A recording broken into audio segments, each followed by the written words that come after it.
Uma boa noite oficial para a turma 46 e para a turma 47. Vamos dar início à nossa sexta aula da disciplina de microbiologia e parasitologia, tá? Hoje eu trouxe para vocês os principais parasitos. Já vimos a parte, da microbiologia e agora a gente vai entrar na parte de parasitose. Vimos que as doenças virais, a maioria delas é considerada, Deu sono aqui, ó, gigante.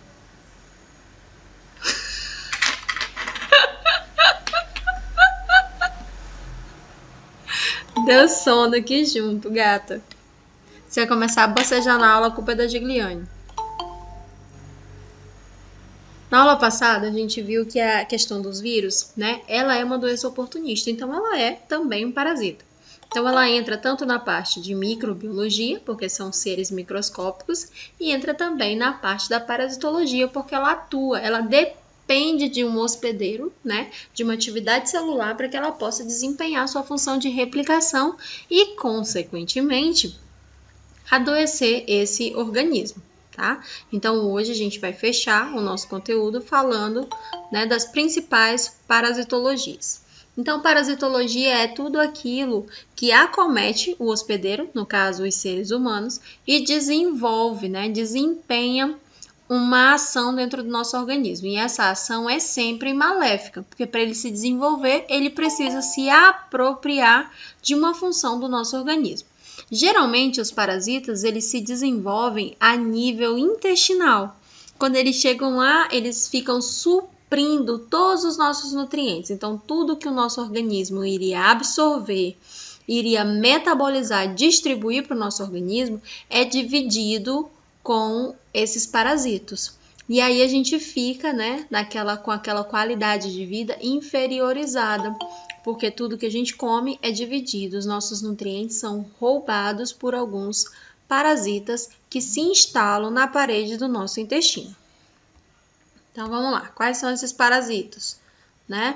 Noções básicas aqui gerais da parasitologia é a ciência que estuda todos os parasitos e todos os seus hospedeiros e qual é a relação entre eles, Como é que eles se correlacionam. A gente tem também o parasitismo em outros reinos, do reino animal, vegetal, que são os parasitas do reino vegetal, das plantas. Geralmente a gente tem muito parasito que se instala nas plantas e a gente costuma chamar eles de praga. O que eles fazem? Eles tiram toda a energia da planta, toda a energia vital da planta, assim como os parasitos que se hospedam também dentro do nosso organismo fazem. Então, a gente tem um parasito lá no reino fúngico, que é a micose, e nas bactérias e até mesmo dentro dos vírus. A gente tem parasito em todos eles. A parasitologia médica também se preocupa com o estudo do vetor. Então, ela não se preocupa só com o hospedeiro, ela se preocupa com quem transmite. Se eu sei onde está o foco da infecção, fica muito mais fácil eu trabalhar com prevenção. A nível de parasitologia e microbiologia, a medida mais eficaz é sempre a prevenção. A gente está sempre preocupado com o tratamento, mas a prevenção é a arma mais eficaz que a gente tem. A gente fala de vacina, mas a vacina já está lá no controle da doença. O que eu quero saber, o que enfermagem trabalha, é prevenção. Nós somos a terapia do cuidado. Essa é a nossa principal diferença entre enfermagem e medicina. Que a enfermagem ela fica com a terapia do cuidado. Então, se um paciente nosso está lá na atenção terciária, lá num hospital de referência, para a gente não é interessante, significa que não fizemos o nosso trabalho da maneira correta, porque o ideal é que o número de pessoas que vá à atenção terciária sejam por patologias que não podem ser evitadas, como, por exemplo, um acidente de trânsito, uma fatalidade, algo do tipo, não por uma verminose, uma doença viral, Então, significa que nós não fizemos o nosso trabalho de maneira correta, não trabalhamos direito a abordagem lá na atenção primária, que seria ali a prevenção. E a gente trabalha associado à Secretaria Municipal de Saúde, que trabalha também com o saneamento básico. A gente sabe que o saneamento básico anda de mão dada com a prevenção. E aqui no Acre, na verdade a nível de Brasil, como é um país em desenvolvimento, a gente tem muita dificuldade em levar o saneamento básico ainda para todas as famílias. Então, por isso que é muito comum algumas parasitoses a nível de território nacional. A primeira doença que eu gostaria de conversar com vocês é a ancilostomíase, tá? Ela é uma eumintíase, né? Tudo que é trazido por euminto, a gente já pode pensar ali em vermes, né? Da classe dos eumintos são os vermes. E ela pode ser causada tanto pelo ancilostoma no duodeno, né? Ancilostoma duodenale, como pelo Necanto americanus, tá? Duodeno é uma estrutura do estômago, é uma estrutura do intestino. É a porção mais próxima do estômago, então é a primeira porção do intestino delgado, onde ocorre ali, quando o bolo alimentar, ele sai do estômago e ele desce para o intestino, sofrendo ali uma ação do suco gástrico, ele é banhado pelo suco gástrico, para que ele saia do meio ácido, que é o estômago, e chegue no meio base, que é o intestino. A primeira porção do duodeno, né, é quem fica ali responsável pela absorção. Então, o que deixou de ser bolo alimentar, agora é bolo fecal. Só que, a partir desse momento, ele é considerado quimo, tá? Esse bolo fecal mudou de nome. Antes ele era quilo, ele era bolo alimentar. Agora ele é quimo, ele foi convertido. E no intestino, o intestino vai fazer a absorção. Ué, achei que era o estômago.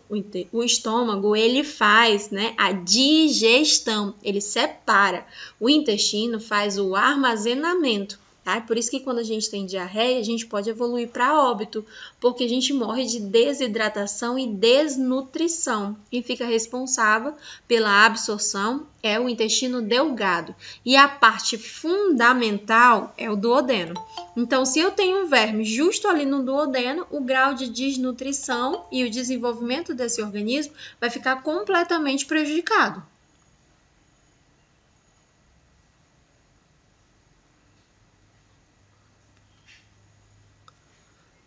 Então, vamos lá. Então, essa doença também é conhecida da maneira popular como o amarelão, tá? Doença do Jacatatu, mal da terra, anemia dos mineiros, né? Ou opilação. Então, a gente já imagina aí uma pessoa anêmica, muito amarela, tá? E a gente chama esse termo na enfermagem, nós denominamos eles como icterícia. Então, é aquele amarelão no fundo dos olhos, nessa parte branca, ela fica amarela, né?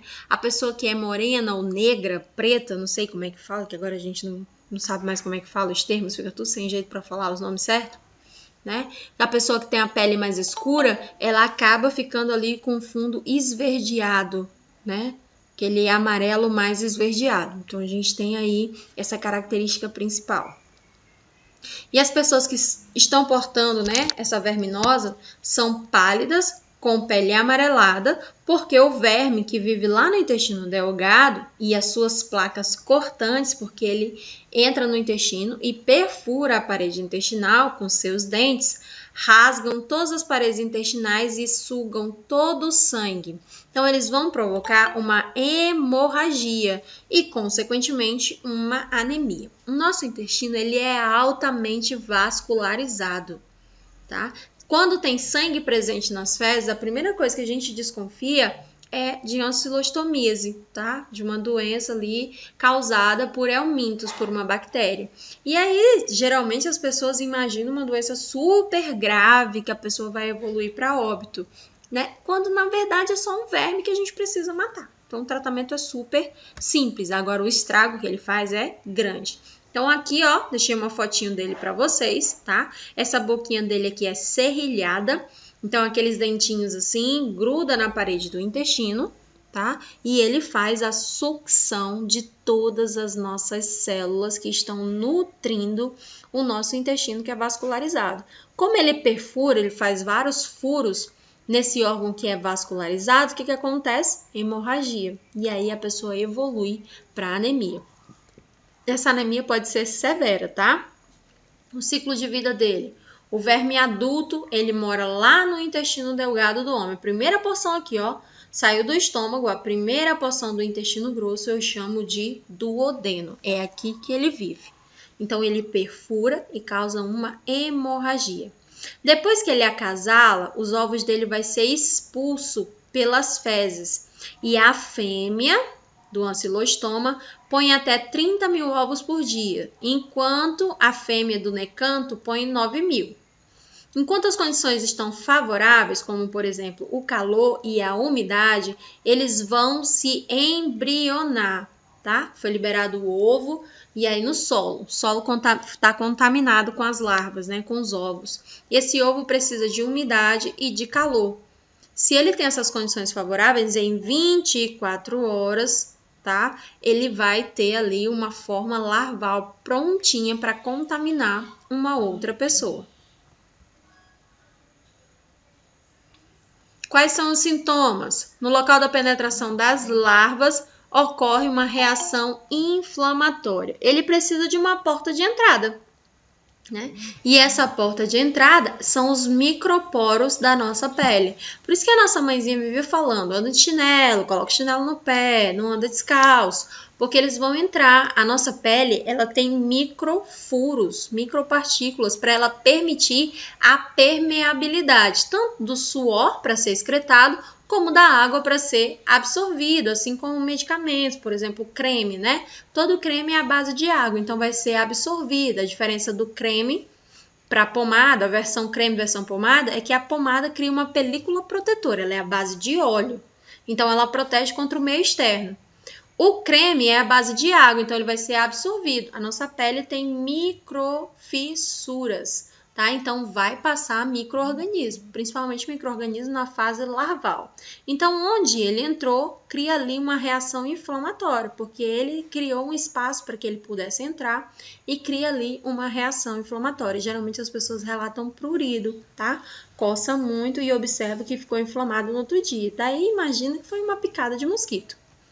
Em seguida, vai surgir aqui algumas perturbações intestinais, como, por exemplo, cólica, náusea, hemorragia, tá? Ou seja, sangue nas fezes. Agora vamos lá, professora, é aquele sangue mais escuro, tipo borra de café nas fezes? Não, é um sangramento ativo, tá? Sangramento vermelho. As pessoas confundem até com hemorroidas, tá? Só que na hemorroidas a pessoa não fica fraca. Aqui, na infecção por ancilostomia, a pessoa fica fraca e debilitada, porque além do sangramento, né, que é uma complicação, o verme está se alimentando de tudo que essa pessoa se alimenta, então não sobra nada para o organismo. Ela vai ficar lá prostrada, bem debilitada, não querendo conversar, não querendo levantar da cama, sem força, sem energia, porque toda a sua energia está sendo absorvida pelos vermes.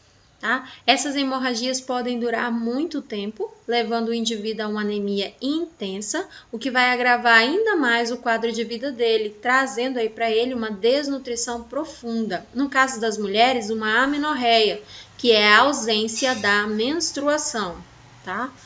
Partos com feto, quando você está grávida, pode ocorrer aqui, ó, parto com feto morto. E em criança, ele traz transtornos aqui no crescimento. Então, o crescimento da criança fica prejudicado. Qual é o tratamento?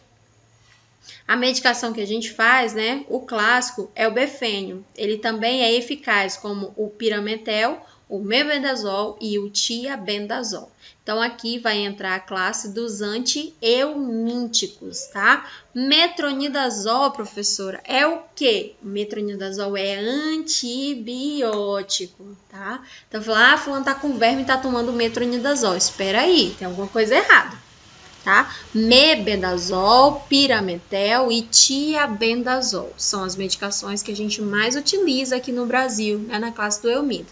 Professor, e o anito, o que é? A anita é a mistura de todos eles, né?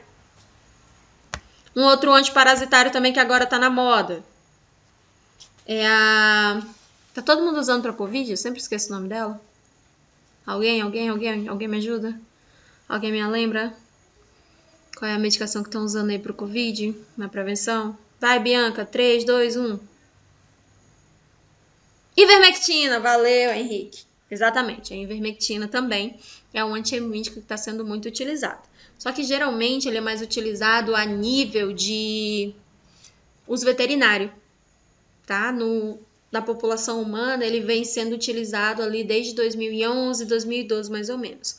Anteriormente a isso, ele era muito utilizado no ambiente veterinário. Então, assim, às vezes você está com dificuldade de encontrar, lá numa casa que vende materiais agropecuários, você encontra sem problema nenhum. Então vamos lá. O próximo que eu tenho para trazer para vocês é a Ascaris, tá? Muito famosinho aqui na região norte. Várias pessoas têm infestação de Ascaris durante a primeira infância, tá? Ele não é muito comum em adultos, ele é mais comum nas crianças. Quem tem aí na casa dos 30, 40 anos de idade, lembra daquele momento difícil, né? Quando a gente tomava o albendazol e aí que ia evacuar, o verme saía inteiro e as mães tinham que fazer a extração. Alguém lembra? Alguém passou essa fase difícil na vida? Não vale mentir. Não vale, não vale, não vale. Bora. Quem já? Quem nunca? Quem nunca? Diz aí, quem tem menos de 20 não lembra mesmo não, porque aí a medicação já mudou. Mas quem era criança lá atrás, menino, passava aquele povo lá da igreja católica, e dava aquele monte de remédio para aqueles meninos, tudo verminoso. E aí a gente tomava aquele negócio na santa inocência, porque era docinho, era gostoso. Mulher de Deus, homem do Pai, saía verme por tudo quanto era canto, porque os vermes saíam inteiros. O que a medicação fazia? Ele causava uma paralisia no verme. Ele não matava, ele paralisava e o verme descia, porque ele não conseguia mais exatamente sair limpinha. O verme não conseguia mais se prender, porque ele precisa se prender na parede do intestino, né? Se ele ficou ali paralisado, o medicamento chegava e falava estátua, brincava de estátua com ele. E aí ele ficava paralisado, então o bolo fecal descia. Quem tinha sorte do verme ser envelopado pelo bolo fecal, show de bola. Agora, quem não tinha essa sorte, o verme vinha descendo. Descendo perfeito. E às vezes ficava ali pregado, os meninos gritavam, a irmã chegava e puxava. Gente, vocês... Quem tá aí na casa dos 30 vai lembrar. Já um monte de gente aí já se denunciou, né? Era a emoção. Quem não sabe o que é viver perigosamente não, meu povo. Esse povo não sabe o que é viver perigosamente. Só ver um negocinho aqui rapidinho.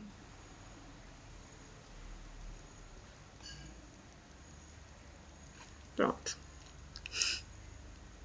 Aconteceu com muitos de vocês aí. Quem não quiser falar, tudo bem. Mas que aconteceu, aconteceu. Pelo nariz é comum sair, mas eram menores porque elas estavam na fase larval. Era isso que eu ia explicar para vocês, que ela tem um ciclo de evolução, um ciclo de vida. Então, ela se desenvolve no pulmão. Alguém aí sabia que verme se desenvolve no pulmão?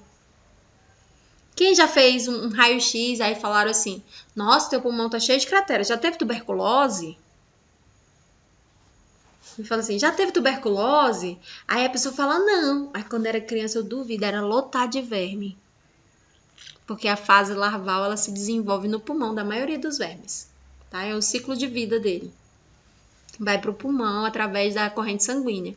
Aí lá a larva estoura e ela sai do pulmão, aí vem pelo intestino, vem aqui pela traqueia, a gente faz assim, aquela coceirinha chata, aí engole a saliva. E ele chega lá no estômago, do estômago passa pelo intestino e aí que ele se acopla. Ele precisa chegar lá através do nosso tubo digestivo, mas ele entrou em contato pela nossa corrente sanguínea. E aí, quem já estudou também, Gliciane, a gente vai ver qual é que é essa loja no cérebro. Quem já estudou anatomia facilita a vida, porque lembra da grande circulação e da pequena circulação. No cérebro é cisticercose. Lá na frente eu vou falar sobre ela.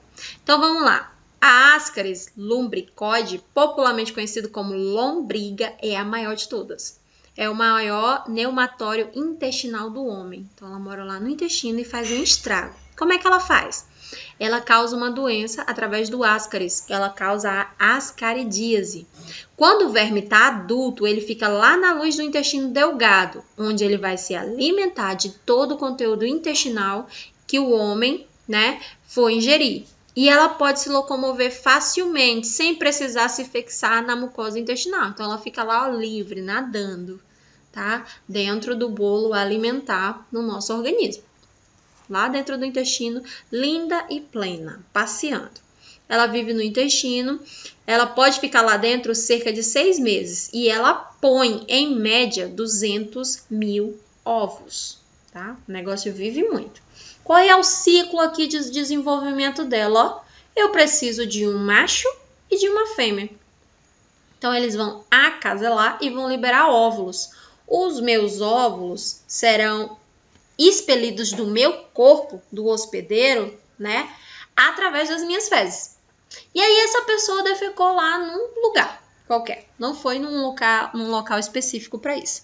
Ela defecou num local qualquer. E essas vermes, tá? Vão fazer ali a fecundação. Esses óvulos fecundados. Então, eu primeiro tenho um acasalamento, libero através das fezes, tá? Depois eu tenho um ovo fertilizado.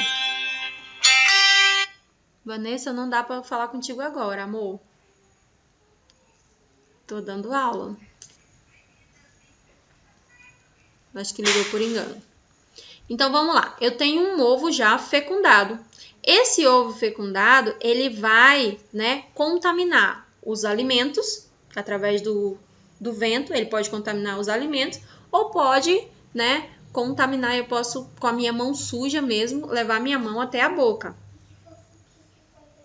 Então, você come cocô, né? Tem jeito, comeu cocô. Comeu aqui o óvulo dele. Daí, ele entra no tubo digestivo, tá? Quando é na fase oral, ele vem pelo tubo digestivo, chega até o intestino e na fórmula ainda oval, né? Ele ganha grande circulação e vai para dentro do pulmão. Lá no pulmão, dentro dos alvéolos pulmonares, ele encontra a condição perfeita para ele se desenvolver. Então, ele estoura e tem que sair. Quando ele sai do pulmão, ele pega aqui, ó, traqueia e vem aqui para a região orofaríngea. Lembra da glote? Então, a gente acaba engolindo. Quando a gente deglute, ele desce e pega aqui o caminho dele lá no intestino. Mora no intestino, coloca um monte de ovos, eu vou evacuar de novo e vou contaminar outras pessoas. Então, essa é a fase, tá? Esse é o ciclo de evolução dessa doença. Por isso que quando a gente fala de prevenção, a gente fala de higiene das mãos, né? Uma higiene correta. E não lavar os alimentos com água contaminada, porque esses ovos eles ficam presentes na água contaminada. Quando a gente vê por aí, né, aquela fase de alagação, a gente da enfermagem já pensa lá na frente, a gente já pensa na situação difícil que é essas pessoas expostas a essa água suja, porque elas vão adquirir ali, se elas não adquirirem aquelas doenças que a gente viu anteriormente, leishmaniose e tudo mais, ela me pega aqui, ó, um agente parasitário que vai trazer para ela alguma infecção, e essa infecção é reação em cadeia. Então, num local onde não tem as condições favoráveis de moradia, a população é sempre mais infestada por parasitoses.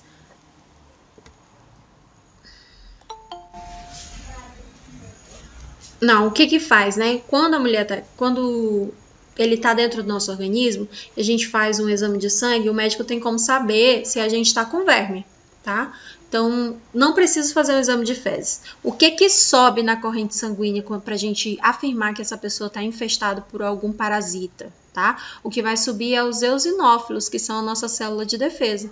Então, vai vir lá no teu hemograma eosinofilia, tá? Aumentou o número de eosinófilo, que é a célula de defesa. Então, eu já sei que meu organismo está brigando contra um parasita. Se a pessoa estiver grávida, a gente não trata, tá? Não tenho como saber quanto tempo de aula. Infelizmente. Então, vamos lá. Quais são as principais manifestações clínicas dele? No estágio larvário, quando ele ainda é ovo e larva, ele dificilmente traz algum sintoma pra gente. Então, ele entra no nosso organismo e a gente não sente absolutamente nada. Quando ele passa lá nos pulmões, ele pode provocar uma infecção. Essa infecção é moderada. Algumas vezes ela pode evoluir para tosse. Algumas pessoas, por uma reação inflamatória, fazem febre, dificuldade para respirar, dor no peito, ronco, sibilo ou moderada e intensa eosinofilia, tá? A gente faz um exame de sangue e observa que é eosinófilos. Então, a pessoa chega lá com falta de ar, agora no ambiente Covid, né? Falta de ar, a gente fica desesperado. Exame de sangue, Gliciane. tá? Um hemograma completo, eu tenho como saber se você tá com vermes, porque aqui, ó, no hemograma completo vai marcar os eosinófilos. Se você tiver com eosinofilia, eu já sei que é vermes dentro do seu organismo. Agora eu posso pedir um exame de fezes para saber qual é o verme que tá lá dentro, tá? Então a gente pede um hemograma, através do hemograma eu já tenho como saber se você está infestada ou não. Geralmente as pessoas vão às unidades de saúde apresentando esses sintomas aqui, ó. Tosse, dispneia, dificuldade para respirar, dor no peito, um aperto, uma pressão, porque a larva está lá dentro do pulmão. E ela está tentando sair, ela está tentando eclodir para sair, para ela migrar pela corrente sanguínea, pelo trato gastrointestinal e chegar lá no meu intestino, onde ela vai sofrer ali, né, as suas modificações até ela atingir a fase adulta, que é quando ela vai começar a absorver os nutrientes do meu organismo. Sibilos, Weasley, são aqueles barulhinhos que a gente escuta de um paciente asmático. Não sei se você já ouviu. A pessoa respira e a gente escuta como se fosse uma bexiga, a gente soltando ar, faz... A gente não precisa nem fazer a ausculta, de longe a gente consegue ouvir, né? Quando aquela pessoa está com crise respiratória, né? Que ali os alvéolos estão fechadinhos. Então, isso é sibilo. Ronco, sabe aquela caixinha de catarro? Exatamente, Eduardo. Sabe aquela caixinha de catarro? A pessoa tosse e a gente já escuta de longe, né? Como se fosse uma caixa torácica mesmo, expandindo, aquele barulho grande. E só são roncos e sibilos que a gente consegue ouvir nessa situação aqui. E a questão dos eosinófilos, né, que sobe, então a gente já tem como saber. Então aqui o valor de referência que eu deixei para você é o seguinte: a eosinofilia é o aumento da concentração dos eosinófilos, que são células de defesa no meu corpo. Quando eles estão superiores a 500 por mililitro, eu já sei, né, que essa pessoa está com uma infecção por eumintos, tá? Agora eu não sei qual é o verme que está lá, porque a maioria do ciclo larval passa pelo pulmão.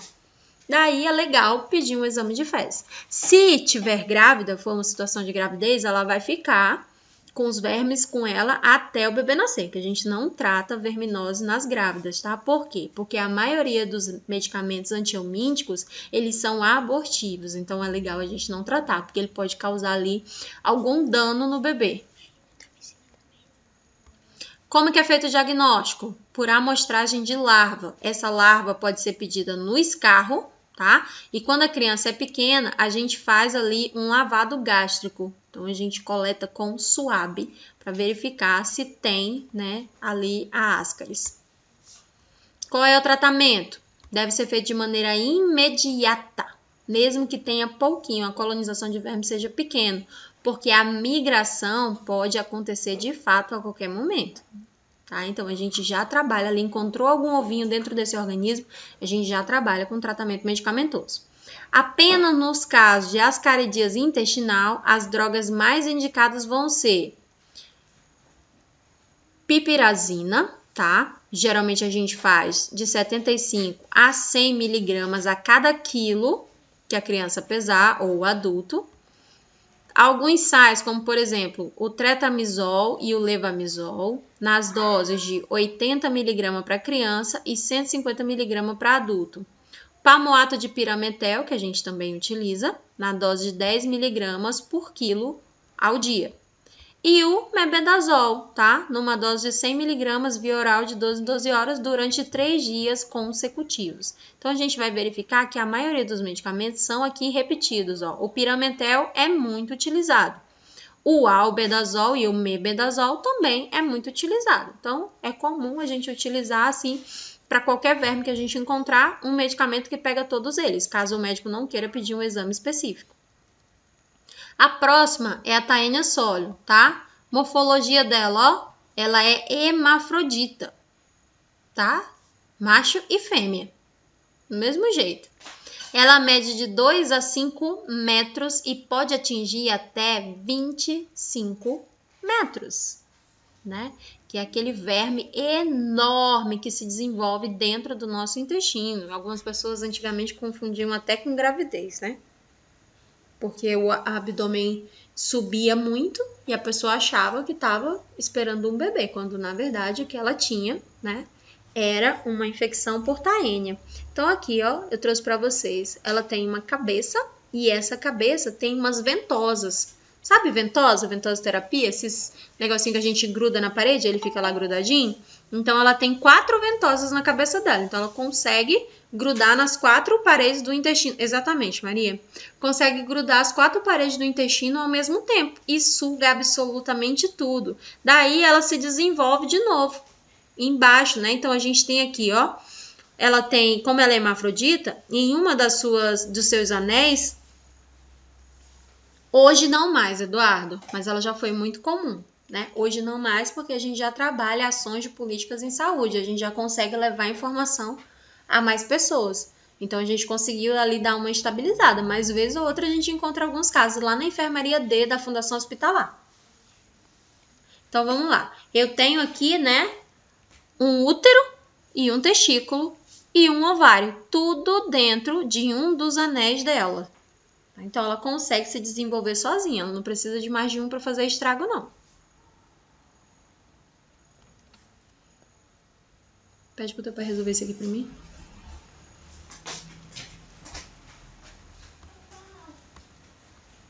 Então, vamos lá. Qual é o ciclo aqui de evolução dela, né?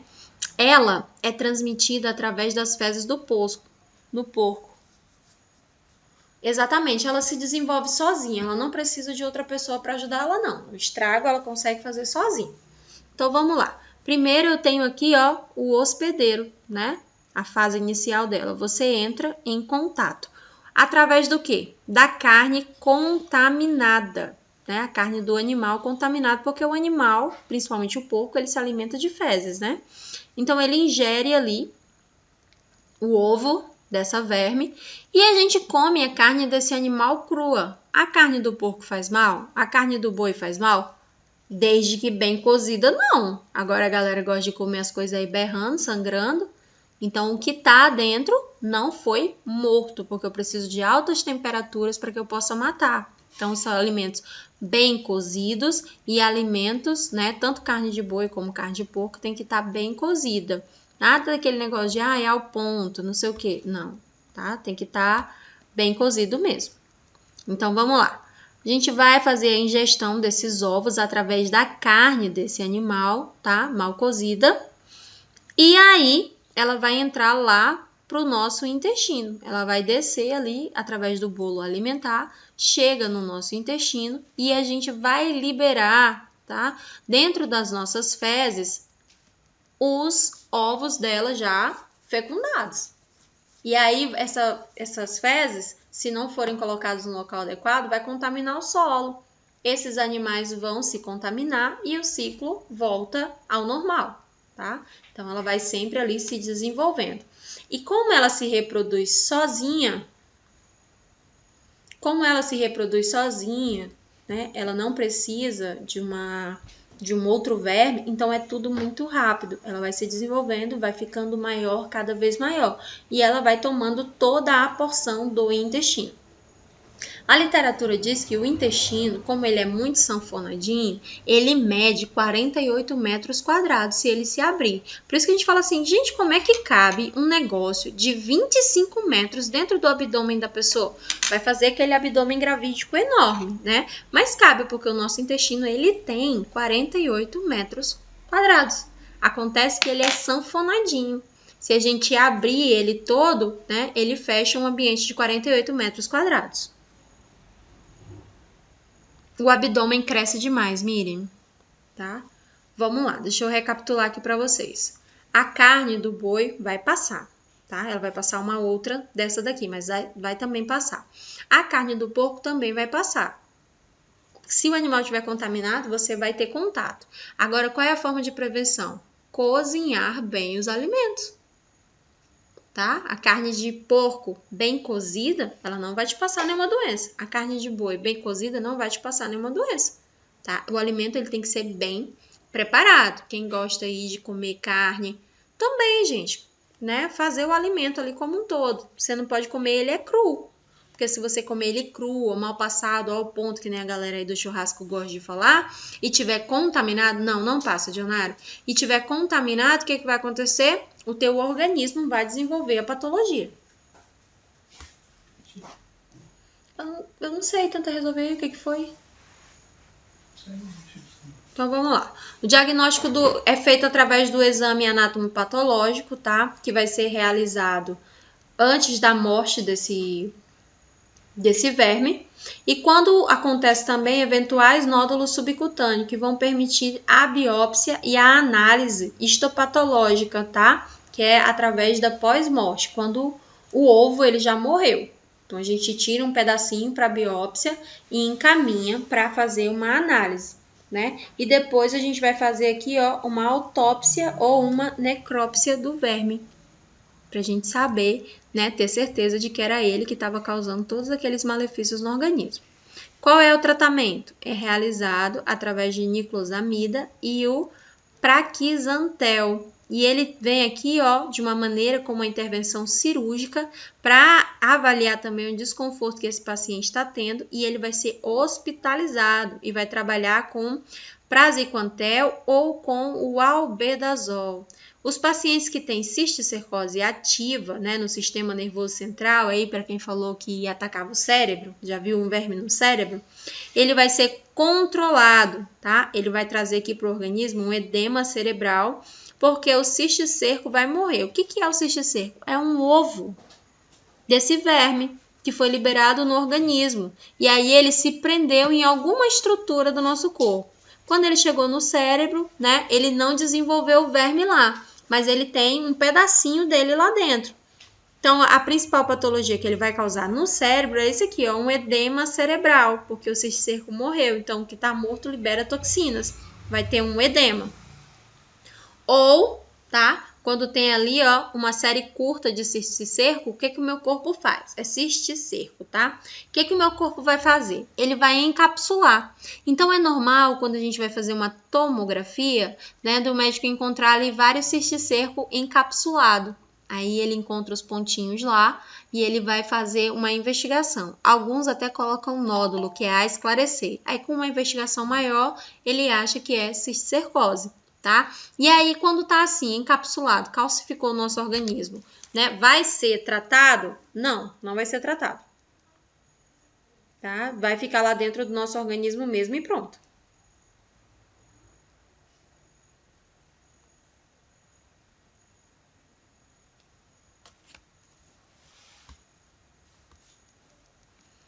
Taenia sagitta, né? Qual é a diferença da Taenia sagitta? Eita, nós.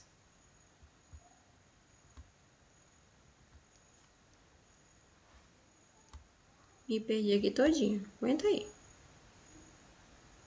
Qual é a diferença da Taenia sagitta para outra taenia? A Taenia sagitta vai ser passada pela carne do boi, tá? E a Taenia solium vai ser passada pela carne do porco. Então, sim, a carne do boi e a carne do porco podem transmitir doenças, tá? Principalmente a Taenia. Qual é a principal forma de prevenção? Cozinhar bem os alimentos, ou fritar bem os alimentos, ou assar bem os alimentos. Sei como é que vocês fazem na casa de vocês, só não pode comer cru, nem mal passado. Porque se o animal estiver contaminado com um cisticerco, que é um ovinho desse verme, você pode desenvolver. O teu organismo, ele pode, através dos eosinófilos, que são células de defesa, conseguir encapsular ou neutralizar esse ovo dentro do teu organismo. E aí ele armazena, tá? Deixa armazenado lá.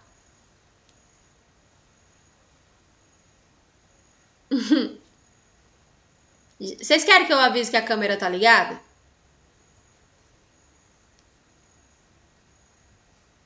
Tem câmera ligada aí.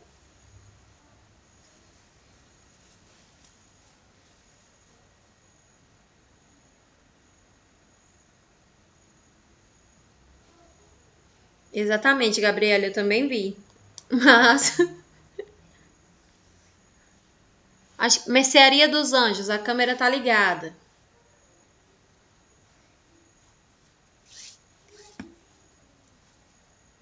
É que para mim aparece todas as câmeras que estão ligadas. Para vocês aparece só as que estão mais em cima.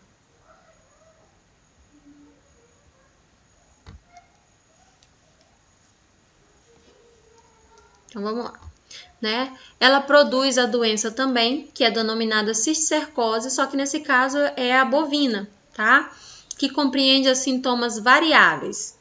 Quais são eles? Dor abdominal leve, nervosismo, insônia, anorexia, perda de peso e outros distúrbios digestivos.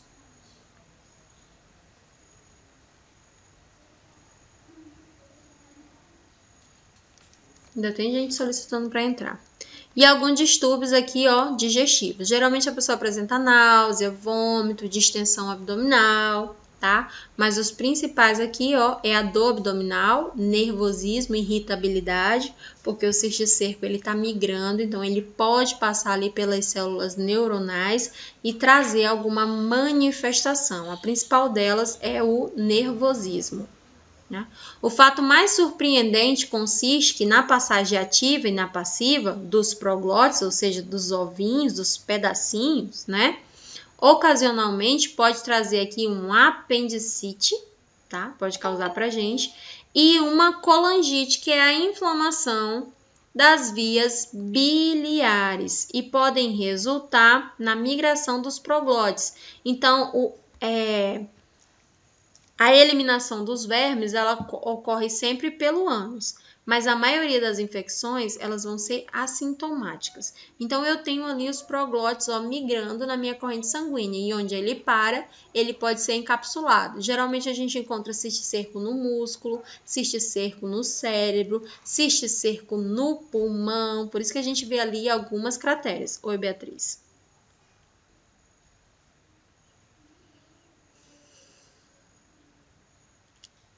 Oi, Beatriz.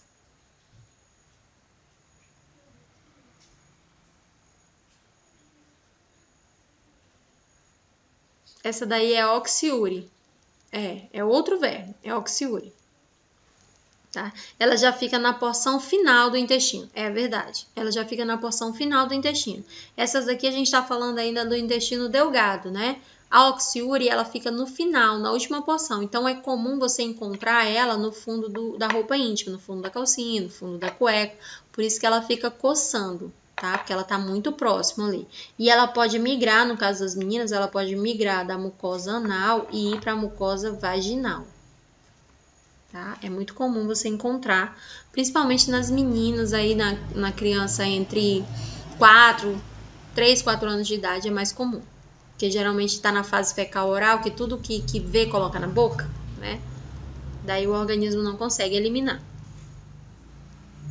Qual é o agente etiológico da Taenia sagitta, né? Ela é transmitida pela carne bovina que foi contaminada. Ixi, travei aqui. A carne bovina que foi contaminada. E aí, ela tem o cisticerco, né? Você vai ingerir essa carne, aí ela tem aqui, ó, 4 ventosazinhas, vai se prender na parede do intestino e vai danar a soltar ovos. Vai soltar ovos, vai soltar ovos, vai soltar ovos. A vaca, ela pode ser um hospedeiro intermediário. Ela vai comer, né, esses ovinhos que foi liberado aqui, ó, pelo intestino do homem, e os seus despojos, os seus dejetos, contaminaram, né, o solo em que o boi estava se alimentando. Daí esses ovinhos ficam armazenados no músculo do boi. E a gente pega essa carne, compra no supermercado, come, leva para casa, né? Prepara ela de uma maneira que ela fique ainda, que esse cisticerco aqui não morra, e aí a gente vai fazer a ingestão, né? Então, geralmente, quem gosta de carne mal passada pode desenvolver, tá, a Taenia sagitta ou a Taenia solium, que é a que é transmitida pelo porco, ok? As duas medem o mesmo tamanho e têm o mesmo desenvolvimento no ciclo etiológico dentro do intestino, e elas se autorreproduzem, tá? Chegando a tamanhos aí estratosféricos. Geralmente, o paciente ele precisa ser operado para fazer a retirada. Quando ele deixa evoluir muito, não procura logo serviço, a gente faz uma operação para retirar o verme. Primeiro a gente faz medicação para causar ali uma paralisia, opera e retira o verme, tá? E o verme é enorme. Faz a retirada e depois volta, tá? Fecha o paciente e volta para a abordagem medicamentosa. Mas a gente também faz a abordagem cirúrgica, é muito comum quem está infectado pela taenia ser operado, tá? Então, vamos lá. Qual é a conduta médica? Para fechar o diagnóstico, o tratamento vai ser realizado com niclosamida ou praquizantel, que é o mesmo da anterior. É importante destacar que os ovos das tênias, dos suínos e dos bovinos são microscópicos e são impossíveis de se diferenciar. Tá? Dificilmente a gente vai pegar uma carne, pode abrir as fibras musculares aí da carne, você não vai conseguir ver, precisaria de um microscópio, né? E a principal diferença entre a taenia solium e a taenia sagitta é que uma é do porco, a solium é do porco e a sagitta é do boi. Essa é a principal diferença. Mas o desenvolvimento dela dentro do organismo, as manifestações clínicas vão ser a mesma, tá? Tem uma outra patologia aqui que eu não podia deixar de falar para vocês, que é o Schistosoma mansoni. É a infecção humana que foi causada pela doença do caramujo, tá? E o nome dela, o isla solitária, é a taenia. Sagitta ou solium. Tá? Quando o pessoal fala solitária, geralmente estão se referindo a solium, que é da carne do porco. Mas a taenia, quando a gente fala, né, solitária, a gente se refere às duas.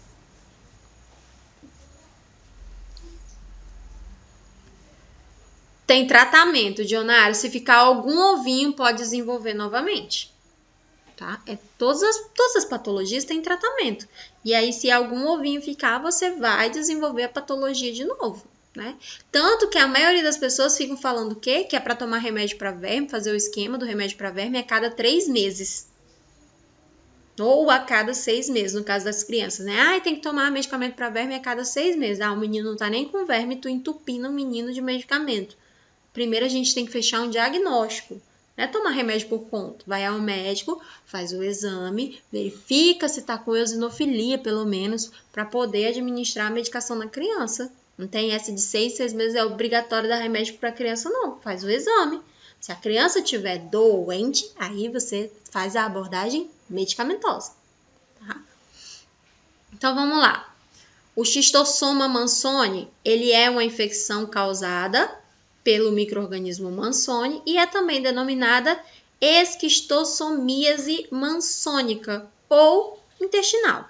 No Brasil, ela é conhecida como xistose, que é a mesma barriga d'água ou o mal do caramujo. Aqui no Acre a gente conhece muito como o mal do caramujo, tá? Barriga d'água, ela é utilizada quando tem distensão do abdômen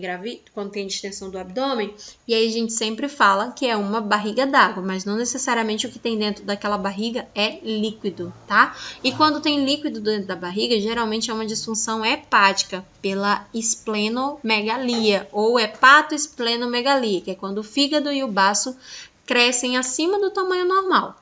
Tá? Aí o organismo retém todo o líquido que vai encaminhando para a circunferência abdominal.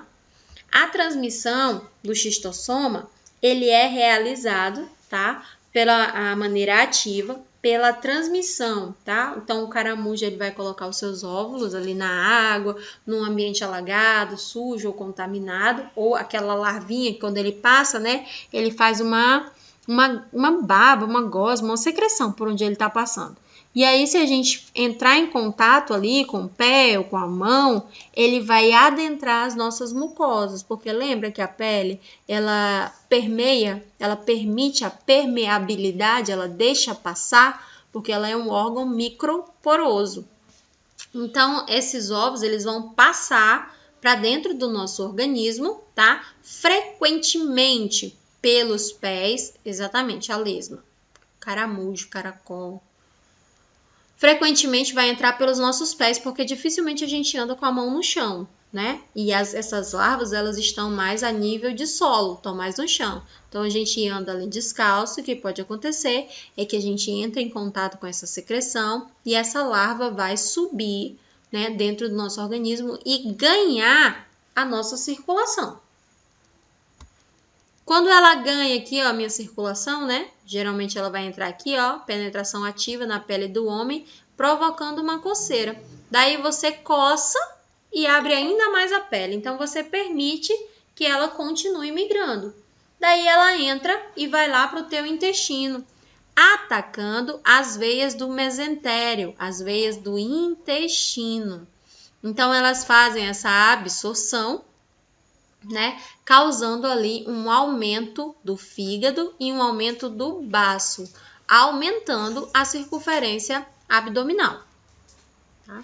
E aí, o homem fica doente. Quando o homem está doente, ele despoja os seus dejetos. Se ele despojar, né, se ele evacuar num ambiente aberto, num local que não tem saneamento básico, né, quando a gente lembra da privada de antigamente, quando a gente lembra, né, que as pessoas evacuam em locais que não são adequados para evacuar, a gente vai acabar contaminando aquele lençol freático ali naquele lugar. Por isso que a gente fica com medo quando vê água suja, né? Menina, toma banho nessa água. Aqui no Acre as pessoas adoram andar na água da alagação. O rio tá cheio, a água tá suja, tá com os dejetos ali de várias fossas sépticas ali na beira do rio, quando o rio sobe, tudo que fica embaixo, né, entra em contato com a água do rio. Então vai sujar o nosso leito, vai sujar os nossos rios, os nossos igarapés.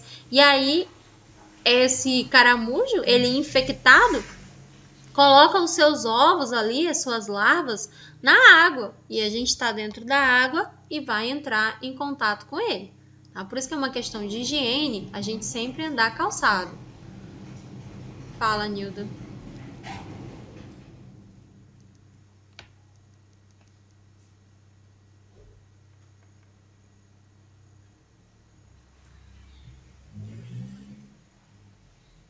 Ninguém vai falar? Achei que a Nilda ia falar, tá com o microfone ligado, Nilda. Na verdade, o controle não é matar o animal, né? O controle é o animal, ser humano, aprender a se cuidar. O controle é a prevenção. A gente mata o animal e vai ter mais 1 milhão soltando ovos, né? O ideal é trabalhar a educação em saúde, medidas de higiene. A água tá lá suja, tu vai meter o pé lá pra quê? Né? O animal, ele vive ali. O animal, ser humano, é que é o maior problema. Exatamente, dentro do canal da maternidade, gente. Quem que toma banho no canal da maternidade? E eu já vi várias vezes.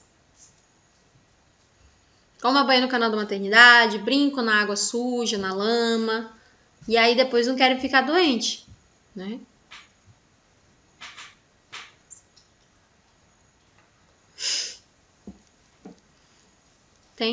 Tem controle de zoonose, né, para isso.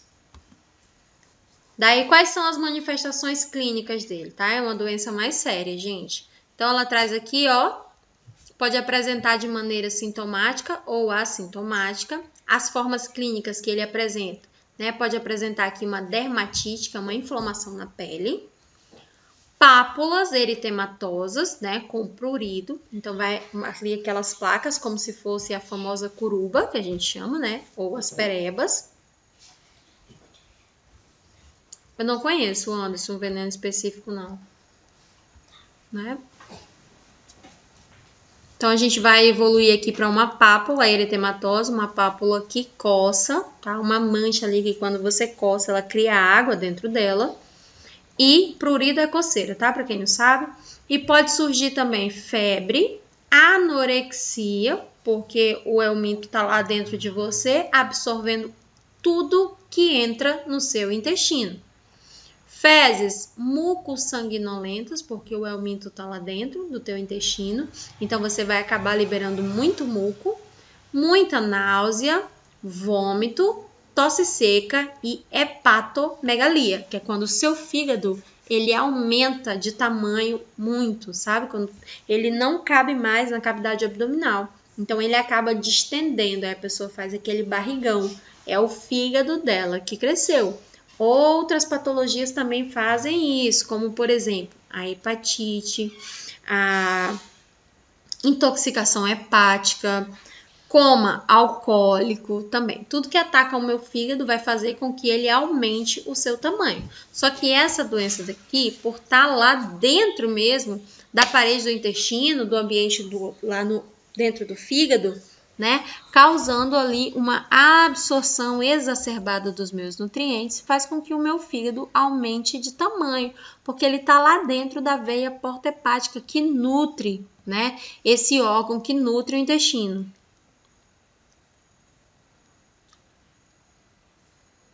Eu sei para carrapato, mas para caramujo eu não conheço nada, não. O Anderson aqui está dizendo que nas lojas de agropecuária tem um veneno específico, tá? Eu não conheço, eu só conheço o do caramujo, o do carrapato. O caramujo eu não conheço, não. Então, vamos lá. O diagnóstico clínico dele, né? Como que ele é feito? Ele deve ser levado em conta toda a fase, todo o ciclo biológico dessa doença.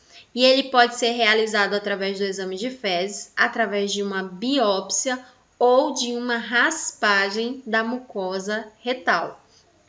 Aqui no Acre, geralmente a gente faz a biópsia, tá? Tira um pedacinho do fígado para saber o que está causando o crescimento exacerbado daquele fígado. Para a gente ter certeza de que não é uma hepatite viral ou de que não é uma hepatite medicamentosa. Aí só sobra a esquistossomose, né? A doença ali do caramujo. E o tratamento é feito através de uso de quimioterápicos, tá? E são quimioterápicos muito modernos. Quais são eles? Oxaniquinina e o praziquantel. E na maioria dos pacientes tem a presença de ovos que são viáveis, tá? Nas fezes ou ainda na mucosa retal. Por isso que a gente faz a raspagem na mucosa retal. Aqui no Acre a gente não utiliza esse método, tá? A gente utiliza mais a biópsia, é muito utilizada. Ainda mais que a gente tem um laboratório aqui mesmo que faz o exame, então facilita a nossa vida.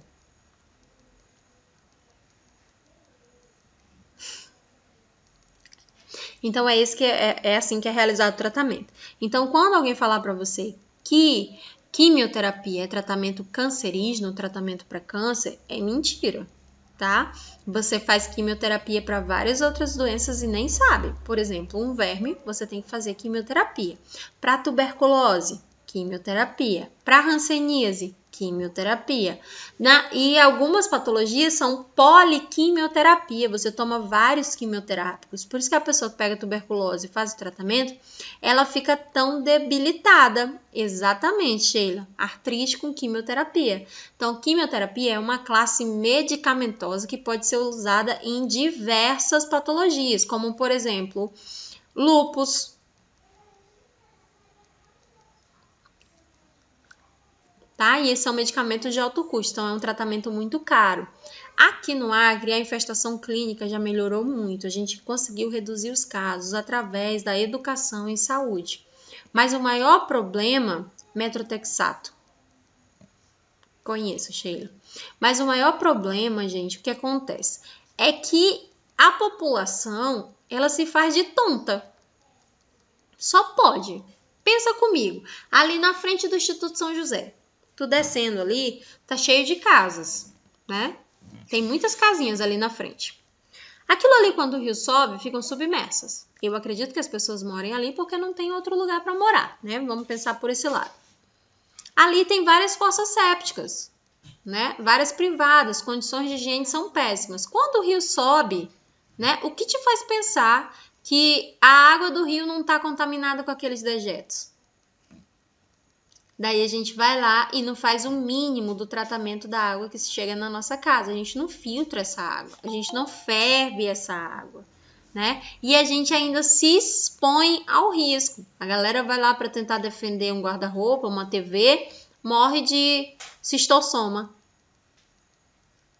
mansoni, né? Que é a doença ali do caramujo, porque entrou em contato com a água contaminada. O pessoal da Defesa Civil entra na água contaminada, mas eles vão de barquinho, né? Ninguém vê eles pulando na água, só em uma situação de emergência eles pulam na água, é o trabalho deles, vai fazer o quê? Agora os outros ficam se expondo de maneira irresponsável e algumas mães, né, que deixam as crianças irem para lá brincar, se divertir. Quando o rio tá cheio, a gente passa as pessoas pulando da ponte. Que doido, gente. Aí pega uma patologia, aí vai lá para o Estado gastar um dinheirão, né, dos cofres públicos, pela nossa falta de bom senso, de responsabilidade, né? Eu sempre falo que a Defesa Civil deveria fazer uma multa para esse povo, para os pais que deixam os filhos ficarem ali pulando da ponte. Vai que alguns nem sabem, né? Mas enfim, é responsabilidade deles fazer o quê? Então, a gente tem que ter cuidado em relação ao saneamento básico, tá? O que está ao nosso alcance e o que não está ao nosso alcance, nós devemos cobrar do poder público. Porque o tratamento é um tratamento pesado, geralmente envolve cirurgias ou quimioterapias, tá? Ascaris. Ascaris são vermes mais simples, encontrados ali na pediatria. Tem uma abordagem para vocês na apostila.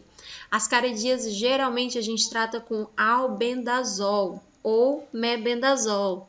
E o anita nada mais é que a junção de vários deles, tá? Então, ele é um antiparasitário de amplo espectro. Professor, ele é melhor que os do SUS? Não, não é melhor. A diferença é que a abordagem dele é diferente, tá? Geralmente, a gente toma o albendazol 5 dias ou 3 dias, dependendo da infestação clínica, e o anita dose única. Essa é a única diferença. Né? Mas tem médico que passa o anita também por 3 dias. Então, vai depender. É indicado eu ficar tomando medicamento antiparasitário sem saber se estou com vermes? Não, não é indicado, assim como não é indicado nenhuma outra abordagem medicamentosa se você não tem um diagnóstico fechado, uma determinação médica para isso. Então, não caiam nessa, mãezinhas. Vocês ficam dando remédio para verme porque fulano disse que de 6 em 6 meses tem que dar um remédio para verme, tá?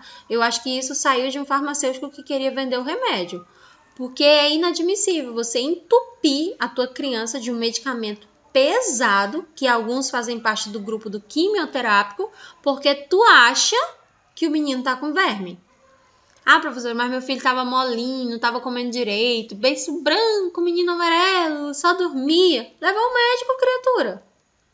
Leva ao médico, faz exame e aí você detecta que a criança precisa tomar medicação. Do contrário, não tem necessidade. Tanto que quando a gente cresce, vou perguntar aqui pra vocês, qual foi a última vez que vocês tomaram remédio pra verme? Vocês tomam de 6 em 6 meses, igual vocês dão pros filhos de vocês?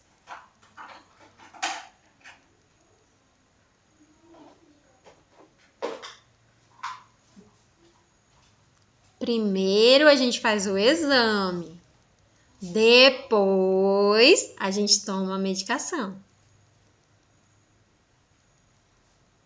A última vez que eu tomei eu era criança.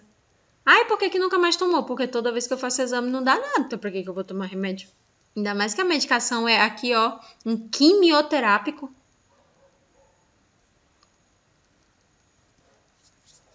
Tá? Então era isso que eu queria deixar aqui claro para vocês.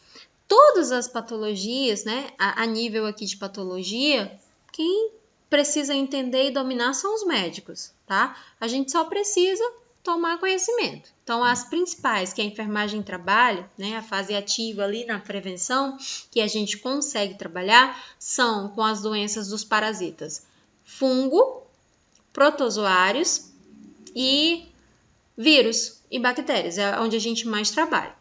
Na relação aqui com os parasitas, né, ficou mais para a parte da medicina. A gente ficou com os outros grupos de medicamento. E o pessoal da medicina estuda mais os protozoários, o pessoal da biologia também, para tentar entender como é que ele ataca o hospedeiro. Na enfermagem, a gente trabalha a prevenção, né? Vamos passar orientando esse povo. Agora, a gente também não faz milagre. Eu não aprendi a fazer milagre na faculdade. Se vocês aprenderem a fazer milagre e a conscientizar a população, por favor, me ajuda. Porque eu moro aqui próximo a Igarapé, São Francisco. É só o que eu vejo a galera pulando lá dentro, né? E a gente sabe que o riacho é contaminado. Há muito tempo que ele é contaminado. Então, a gente trabalha a parte, né, toda ali aquela parte de prevenção. Controle, nesses casos, é com o médico, abordagem terapêutica médica dentro de unidades hospitalares. E se a gente ficar tomando medicamento para verme, sem o conhecimento médico ou sem estar infestado, a gente vai estar se intoxicando. E toda medicação, quando ela entra no organismo, ela é metabolizada pelo fígado, ou seja, a gente vai estar atacando o nosso fígado de maneira inadequada e sem necessidades, tá? Eu encerro por aqui.